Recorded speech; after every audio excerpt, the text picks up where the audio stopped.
네, 오늘 본문 말씀 가지고 결국 주님의 뜻이 이루어집니다. 이런 제목으로 하나님 말씀을 함께 살피도록 하겠습니다. 한번 따라해 주시기 바랍니다. 결국 주님의 뜻이 이루어집니다. 우리 옆에 분하고 인사하겠습니다. 결국 주님의 뜻이 이루어집니다. 여러분 이 사실을 믿으시길 바랍니다. 우리가 큐티를 근거해서 하나님 말씀을 살펴보고 있습니다. 이번 달 큐티는 열왕기상이 되겠습니다. 열왕기상의 내용들을 통해서 함께 은혜를 나누고자 합니다. 제가 지난 주 중에 고등학교 다닐 때에 이제 예배 드렸던 그 상황들을 이렇게 한번 살필 수가 있었습니다. 어떤 한 분이 고등학교 때 주보를 한 묶음으로 묶은 그런 월간지가 있었는데 그걸 이제 우리 미랄이라고 합니다. 미랄을 뭐 고등학생들이 선배들에게도 보내기도 하고 또 본인들도 한국 갔기도 하고 그런 거를 한 분이 요즘 그런 기술이 있더라고요. 그 앞에를 쫙 이렇게 이렇게 하여튼 칼로 자른 다음에 거기에 이제 인쇄기에 넣으면은 전부를 PDF 파일로 바꾸는 그런 기능, 그런 기능인데 그렇게 해서 파일을 올렸습니다. 올려서 이제 다 이제 함께 볼 수 있었는데 그걸 보면서요 제가 어떤 생각을 가졌냐면 그때 당시에 그 신앙의 추억의 모습을 제가 돌이킬 수 있었습니다. 저는 제 이름이 공적인 문서에 새겨지는 것 이거를 되게 그때 당시에는 쑥스러워하기도 하고 설레기도 하고 마치 뭐가 된 양 여기기도 하고 이런 느낌을 그때 받았습니다. 여러분은 어때요? 여러분의 이름이 주보에 새겨진다든지 어디에 이렇게 올라가면 뭐 기분이 어떻습니까? 뭐 그럴 수도 있지. 여러분 그런 마음입니까? 근데 저는 고등학교 다닐 때에 그 아이들 그 학생들 모여서 예배 드리는 건데 그 주보에 제 이름이 올라가면요 그게 되게 신기했어요. 야, 내 이름이 올라가는구나. 그래서 제가 쭉 보니까 이제 제가 그 또 PDF 파일을 스크랩했는데 어떨 때는 뭐 출석상 뭐 9월 출석상 그래서 제 이름이 올라가 있고 또 어떨 때는 예배 순서 이번 주 기도 순서 올라가 있고 그 다음에 또 한 번은 그 설교 노트 최우수상 누구누구 명단 올라가 있고 지금 이제 제 이름 올라가 있는 데를 이제 이야기하는 겁니다. 그 다음에 뭐 그 선배 방문 이제 군대 가가지고 주일에 그 이제 학교에서 예배를 드리는데 그 예배 현장에 참석해가지고 같이 예배를 드렸다는 거예요. 그래서 선배 방문 그 다음에 선배로부터 온 편지 이런 거에 제 이름이 있더라고요. 그래서 신기하기도 하고 또 그때가 기억나기도 하고 그리고 한편으로 또 설레기도 하고 이런 마음이었습니다. 여러분 자신의 이름이 어딘가에 그렇게 기록된다는 거 그 굉장히 그 이렇게 뭐 자부심도 생기고 의미도 있잖아요. 아니 여러분들은 어떨지 모르지만 저는 그랬어요. 제가 사역 처음 할 때 우익도 전도사 그렇게 올라가는 것도 되게 막 저는 설렜어요. 그런 과정을 통해서 제 기억 속에 저의 자존감이 조금씩 올라가기도 하고 회복되기도 하고 그랬던 것 같습니다. 늘 숨어 지내던 아이가 그런 모습인데요. 여러분 성경에 성경 전체는 66권이고 그 다음에 장으로 따지면 1189장입니다. 그 가운데 성경에 누구의 이름이 들어있다. 그건 굉장히 영광스러운 이름이잖아요. 딱 그 이름이 한 번 들어있어도 굉장히 영광스러운 이름입니다. 그런데 자기에 관한 내용이 성경 한 장에 펼쳐져 있다. 그럼 훨씬 더 영광스러운 게 대단한 존재죠. 한 장을 무려 할애하면서 그 사람에 관한 내용이 쭉 기록되어 있다. 이런 것도 대단한 일입니다. 그런데 우리가 살펴볼 열왕기상 말씀인데 열왕기상 그 앞에 사무엘상하가 있습니다. 사무엘상하는 전체에서 55장으로 구성되어 있는데 그 가운데 40장 55장 가운데 40장이 다윗에 관한 기록입니다. 대단한 사람이죠. 55장 가운데 40장이 다윗 이스라엘 두 번째 왕 다윗에 관한 기록이고요. 그 다음에 열왕기상 우리가 살펴보면 열왕기상은 22장으로 구성되어 있습니다. 그 22장 가운데 1장부터 11장까지 등장하는 인물 또 중심적인 인물이 누구냐면 솔로몬입니다. 솔로몬. 그거는 열왕기상 책 한 권의 성경책 가운데 절반을 차지하는 그 인물 대단한 인물이 아닐까요? 이 열왕기 상하, 사무엘 상하는 언제 쓰여졌냐면은 이스라엘 백성들이 바벨론 포로로 끌려가서 그 다음에 나중에 돌아왔을 때 시점, 그 시점에 쓰여집니다. 그래서 저자는 아마도 예레미야 선지자였을 것이다 라고 추정하는 사람도 있고, 또 어떤 사람들은 아마도 돌아와서 성경을 다시 모아서 자료를 수집해서 이렇게 만들었던 사람이 에스라, 학사 에스라인데 아마 에스라가 그렇게 했을 거다 라고도 이야기하는 사람이 있습니다. 이런 하여튼 그런 저자들을 통해서 이제 그 성경의 역사라든지 하나님의 역사를 기록하는데, 그 가운데 다윗이라는 사람에 관해서 굉장히 길게 기록하는 거예요. 솔로몬에 대해서도 굉장히 길게 기록하는 거예요. 그건 어떤 의미가 있을까요? 그 의미는요, 이스라엘의 역사 가운데 하나님이 통치하시고 이끌어가는 역사 가운데 이 다윗이라는 인물, 솔로몬이라는 인물이 대단한 인물이다 라는 것을 우리가 짐작해 볼 수 있겠습니다. 여러분, 그런 이제 열왕기상 말씀을 살펴보고, 오늘 열왕기상 1장입니다. 1장은 이제 오늘 9월 3일이기 때문에 1일과 2일과 3일, 오늘 세 번째 해당되는 본문이 되겠죠. 그래서 이제 1, 2, 3 이렇게 3일 동안 살펴봤던 내용들을 시간이 많이 갖고 가능하면 짧게 여러분들에게 말씀드리도록 하겠습니다. 열왕기상 1장의 시작은 다윗이 늙었다, 힘이 없다 라는 부분들로 전개가 됩니다. 다윗이 나이가 제법 들었던 것 같아요. 나이를 추측해 보니까요, 다윗이 30세에 왕이 됩니다. 그리고 40년 동안 통치합니다. 그리고 이제 생을 마감하는데요, 그러면 한 70 가까이 됐을 거다라고 짐작해 볼 수 있습니다. 70 가까이 된 다윗은 힘이 없었습니다. 힘이 없어서 결국은 힘이 떨어지면 어떠냐? 국정 수행 능력이 떨어진다는 겁니다. 여러분, 가끔 미국의 대통령 바이든이 길을 가다가 넘어지잖아요. 그게 뉴스화 되잖아요. 왜? 대통령이 넘어졌다는 거예요. 과연 저 사람이 국정 수행을 잘할 수 있을까라고 사람들이 의심하는 거죠. 그래서 그게 기사화 되는 거예요.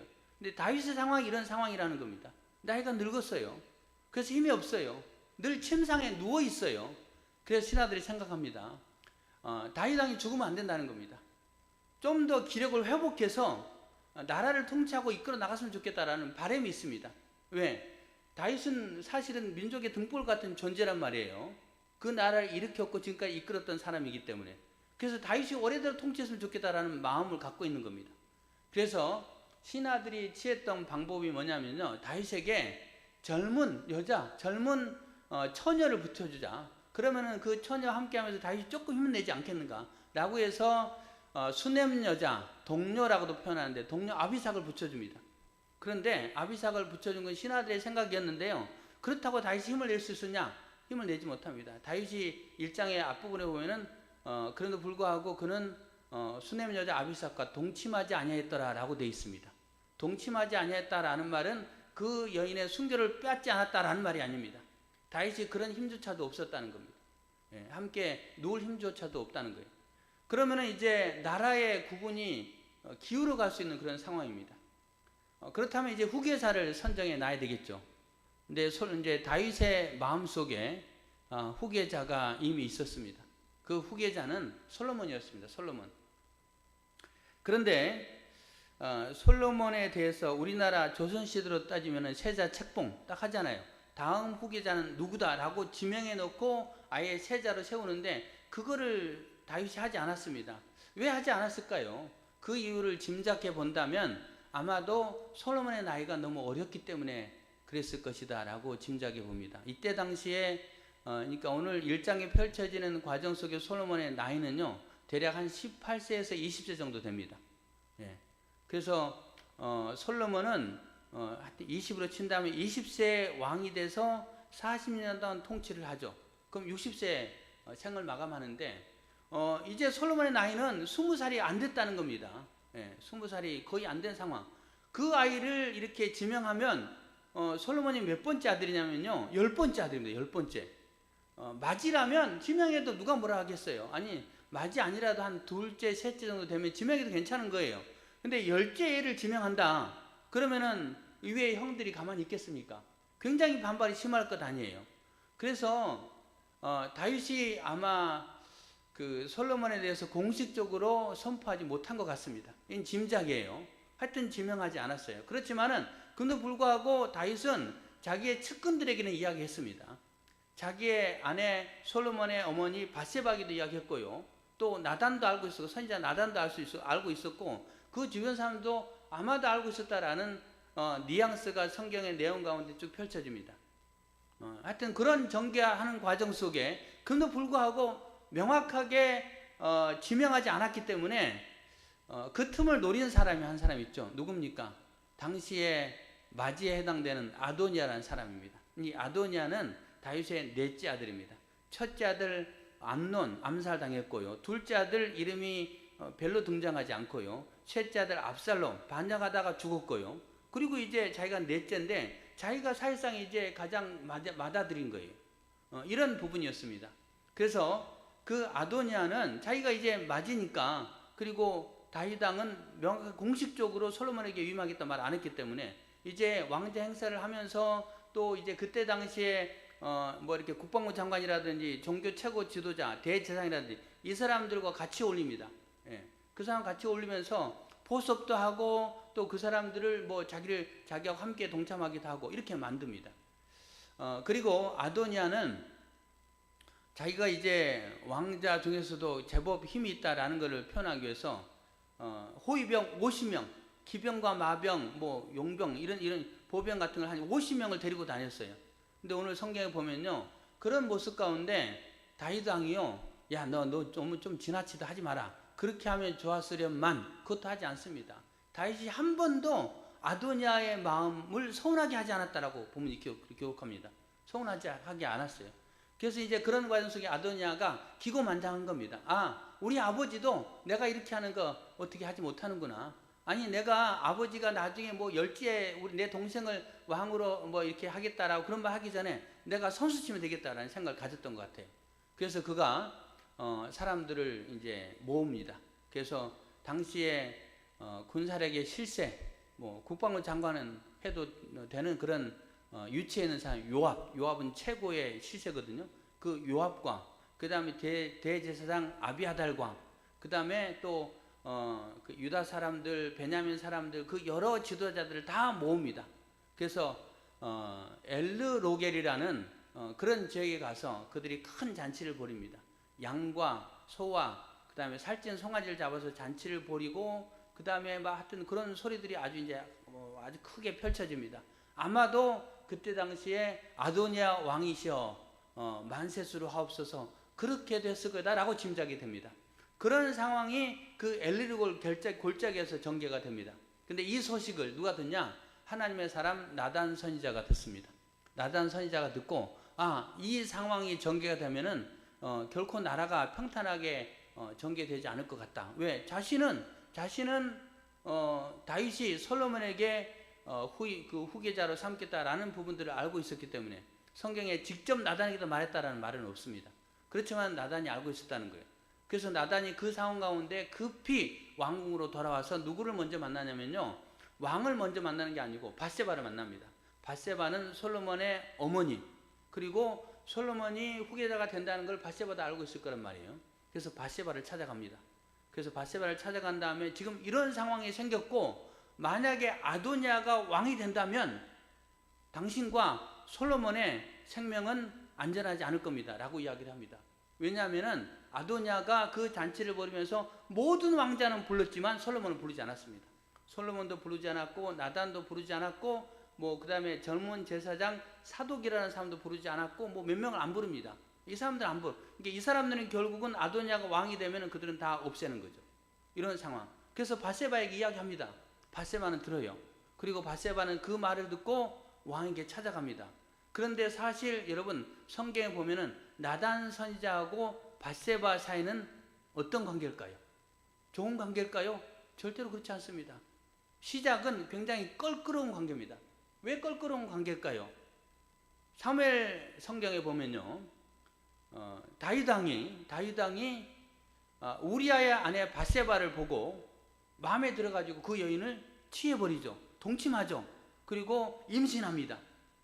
이런 과정에 전개가 되고, 그래서 결국은 다윗이 우리아를 군사령관 우리아를 전쟁터에 내보내 죽게 하지 않습니까? 그리고 이제 밧세바를 자기 아내로 취하거든요. 그렇게 취한 상황. 이런 상황인데 사람들 앞에 공공연하게 드러난 것은 아닙니다. 그렇지만은 다윗의 마음속에 늘 부담감을 갖고 있었어요. 왜? 유부녀를 자기가 빼앗은 거잖아요, 일종의. 그 남편 죽이고. 근데 어느 날 나단이 와서 뭐라고 말합니까? 나단이 와가지고 어떤 집에 노인 부부가 있었는데 그들이 키우는 양이 있었고 그 양을 어떤 나쁜 사람이 부자가 빼앗아가지고 잔치를 벌였습니다. 그 부자 어떻게 하면 좋겠습니까? 라고 다윗에게 물었고 다윗이 대답하기를 그 사람 가만 놔두면 안 되지 라고 말하죠.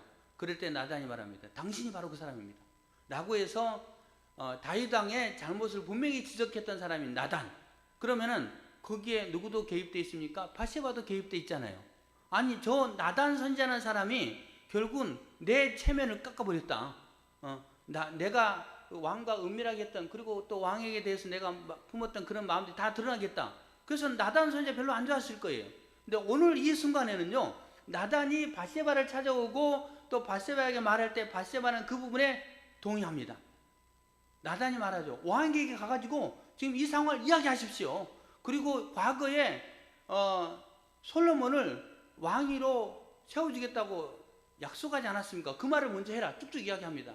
그래서 바세바가 그 말을 듣고 왕에게 찾아가죠. 왕에게 찾아가가지고 왕이시여, 지금 아도니아가 왕이 됐다는 소식을 들었습니까? 아니 왕이 예전에 여호와의 이름으로 맹세하기를, 나단은 그런 말 하지 않았거든요.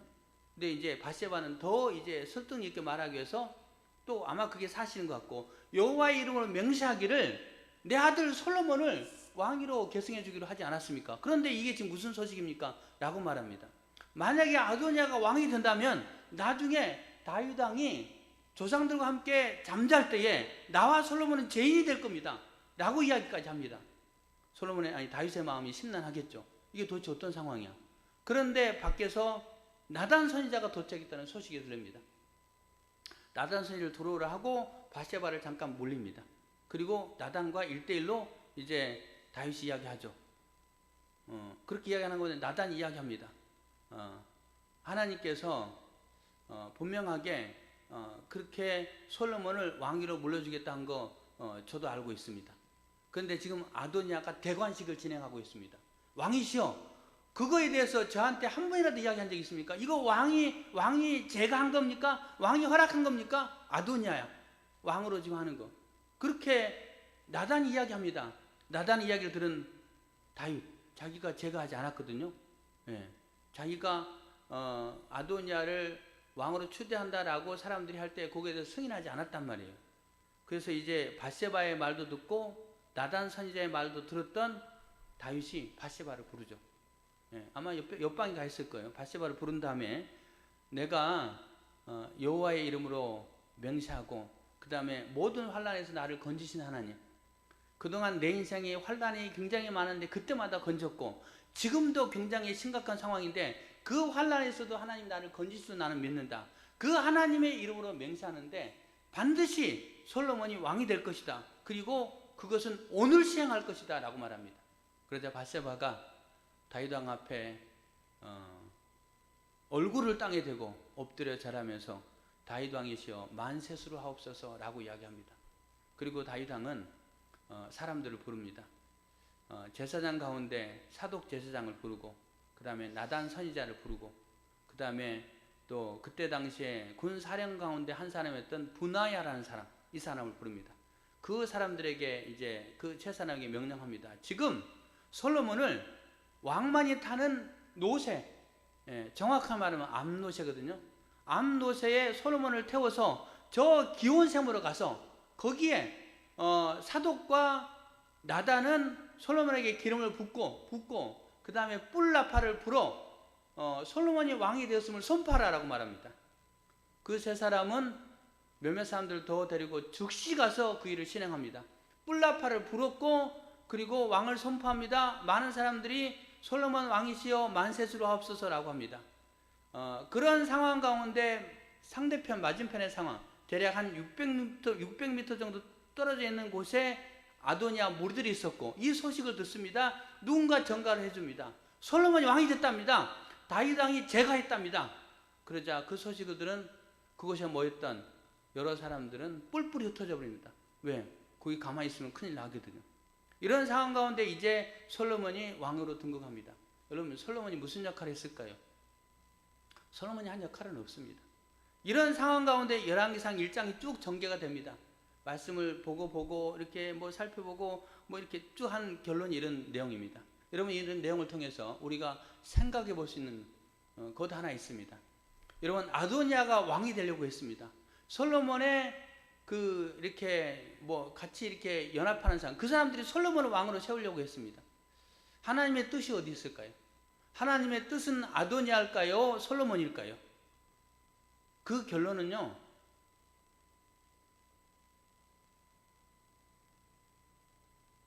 솔로몬도 아니고요, 아도니아도 아니고 하나님이 계획하신 사람이 세워졌다는 겁니다.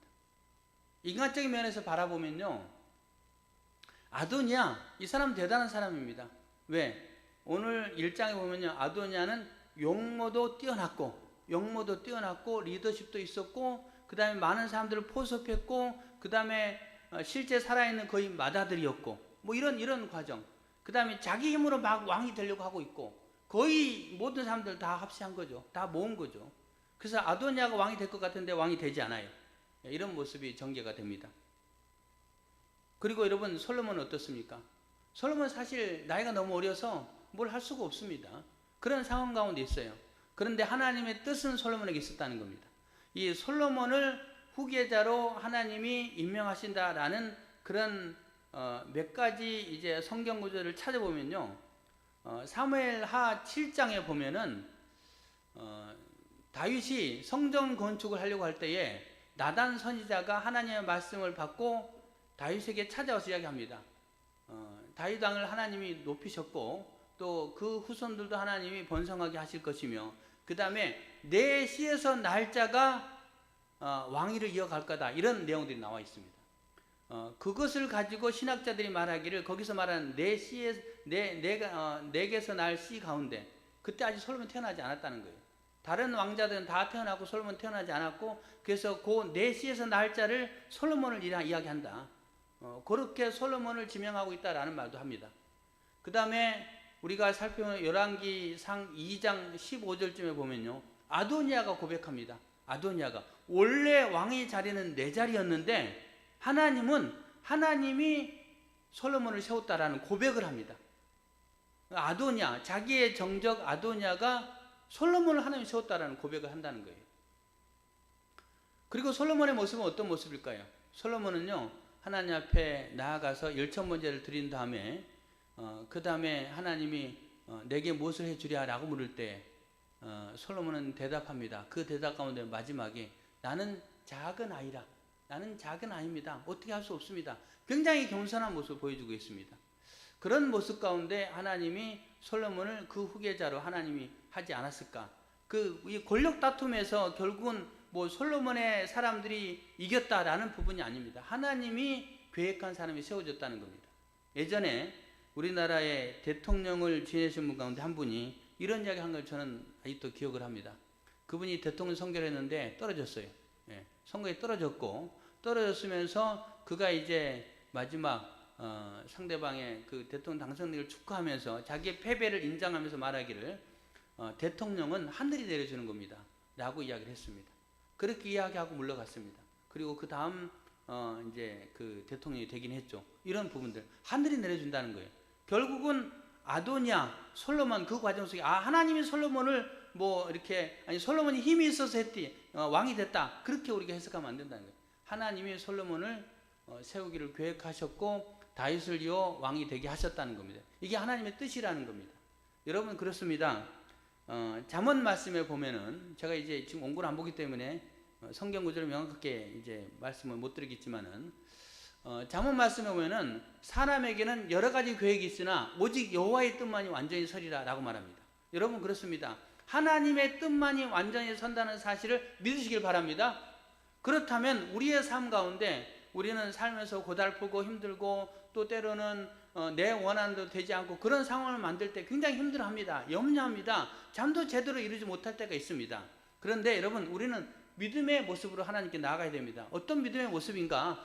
지금 이 상황이 꼬인 것 같고 제대로 안 된 것 같고 미래가 불안하고 염려가 되는 것 같지만 그래도 불구하고 하나님의 뜻대로 하나님의 계획대로 그 일들이 결국은 진행된다는 사실을 믿으시길 바랍니다. 그 믿음을 가지고요, 하나님께 맡기시기 바랍니다. 로마서 8장에 보면요, 하나님을 사랑하는 자, 곧 그 뜻대로 부르심을 입은 자들에게는 모든 것이 합력하여 선을 이루느니라 라고 말합니다. 하나님을 사랑하는 자, 하나님의 뜻대로 부르심을 입은 자들에게는 모든 것이 합력하여 선을 이루느니라. 할렐루야. 여러분, 그렇습니다. 우리의 인생길이요, 지금은 제대로 평탄하게 안 가게 될지 모르지만 결국은 나중에 지나고 나서 돌아볼 때, 아, 하나님의 뜻이 아름답게 이루어졌구나, 나를 이렇게 선한 길로 인도하셨구나, 하나님을 사랑하는 자, 그 뜻대로 부르심을 입은 자들은 모든 것이 합력하여 선을 이뤘구나 라고 고백할 수 있다는 거예요. 그런 고백을 가지고 지금의 상을 염려하거나 걱정하지 말고 하나님께 맡기고 하나님을 바라보시는 여러분 되시길 바랍니다. 그리고 우리가 해야 될 일이 있죠. 어떤 일입니까? 하나님을 사랑하는 겁니다. 하나님을 사랑하는 자, 그 뜻대로 부르심을 입은 자들에게는 이렇게 말하잖아요. 그래서 우리가 하는 것은요, 하나님, 내 삶이 지금 고달프고 공부하고 힘들고 어렵지만 그런데도 불구하고 나 하나님 사랑합니다. 하나님을 사랑하고요, 하나님을 믿고요, 하나님께 맡기고요, 그리고 하나님 안에 있겠습니다. 하나님을 기쁘시게 하겠습니다. 하나님이 내게 맡긴 그 인생길에 최선을 다해서 살아가겠습니다.